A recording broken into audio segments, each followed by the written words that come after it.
Hello, my name is Eddie Tofpik. I'm Head of Technical Analysis and Senior Markets Analyst at ADM Investor Services International Limited, and here is a weekly technical analysis of New York and London coffee markets.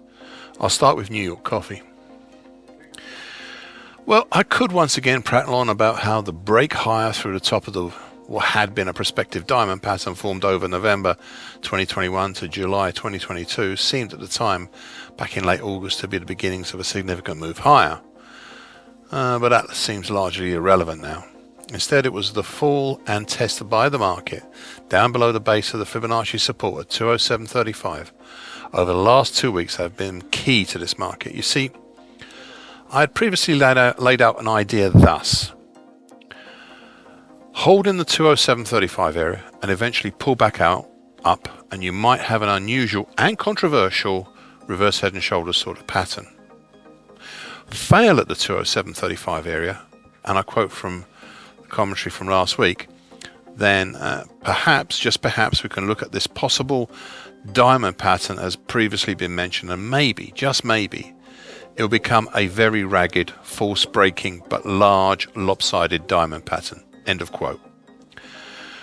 Well, the market seemingly decided in the middle of last week to follow this course lower and break through the April 2021 to date uptrend, currently at 208.95. That had been acting as a new proxy for this lopsided diamond pattern. So where does that leave us now? Well, the actual pattern, lopsided diamond, is huge. It stretches from November 2021 to date and is an ugly looking pattern, to say the least. It also includes the high of February at 260.45 and the low of July at 194.60. Assuming, and is still an assumption, that this break lower is not a false break, then the primary target X would be well below the bottom of my daily chart in the 166.75 area, whilst the secondary, harder to achieve target X1 would be in the 162.40 area.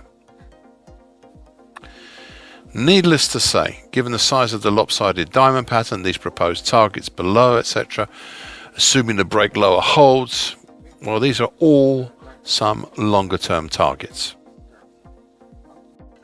London coffee. Much like the New York contract, I could prattle on here about the market peaking at the end of August by reaching the secondary, harder to reach target in the 22.95 area for the rectangle formed over March to June and falling away lower the very next day. However, that is not the key feature or features here.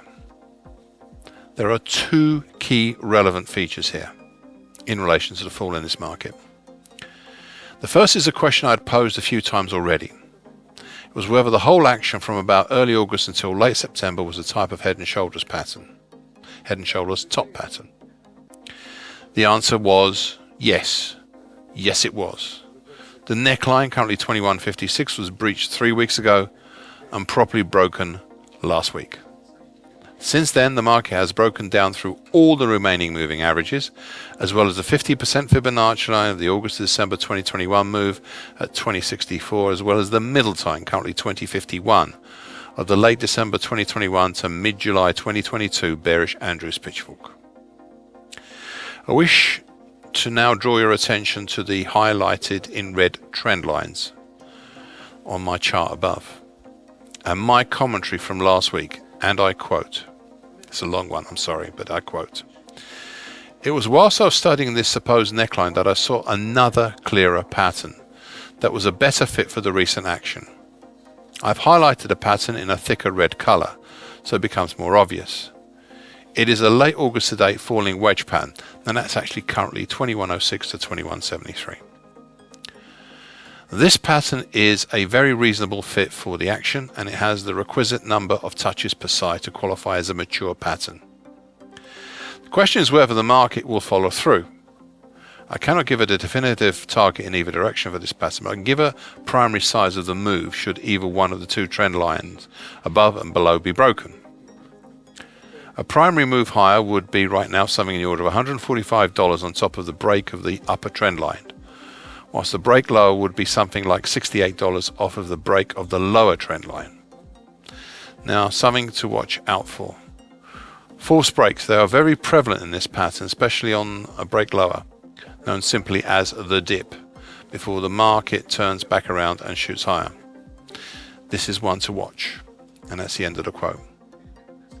I am now making an assumption that the break lower is a genuine break, and for a good reason, as the primary target for this move lower is in the 2044 area, a target that's already been achieved.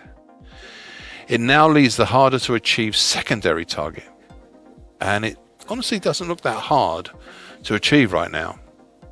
And that's a target X1 in the 1957 area. I think I'll leave it at that for now, as we have a lot of support in between where the market is currently and target X1, specifically between 1945 and 2004. Thank you for listening. This weekly broadcast gives essential market patterns and consequences. Please be aware of the risk disclaimer posted with this broadcast. Copyright is Eddie Tofpik and ADM Investor Services International Limited. And here comes the final bit.